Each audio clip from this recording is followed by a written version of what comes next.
Today we're making Oreo Parfaits, and we're going to start by crushing up about 3 cups of Oreos. And if you're using a blender like I am, just put a few in at a time.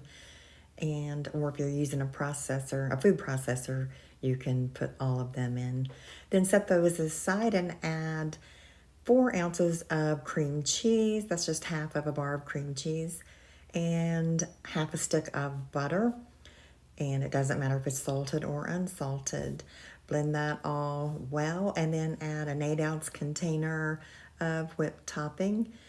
Keep folding that in until it's well mixed and then set that aside.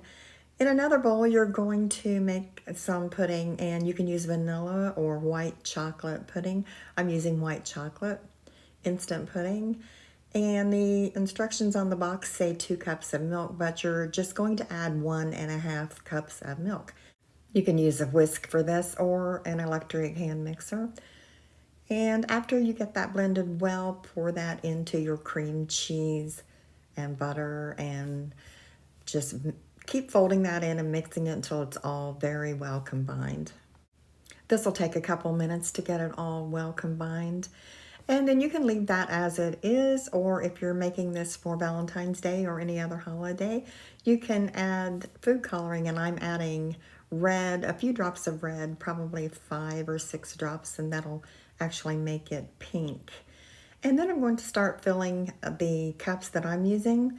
I'm just using short glasses, and I'll put some of the cookie crumbs in the bottom, and then I'll layer on the parfait mix. And then I'll do more of the cookie crumbs and then more of the parfait mix. And I'll do that until that's at the desired height. And then I'll just top that with an Oreo cookie. You could add sprinkles if you like. You can add anything you want. And these are absolutely so delicious.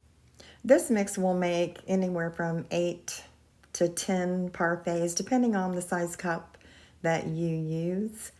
And after you get the cups filled, you can put these in the refrigerator for 15-20 minutes just to set and to chill.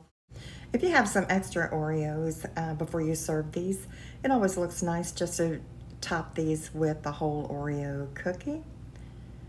So I hope you enjoyed this recipe. Give it a try. Let me know how you like it.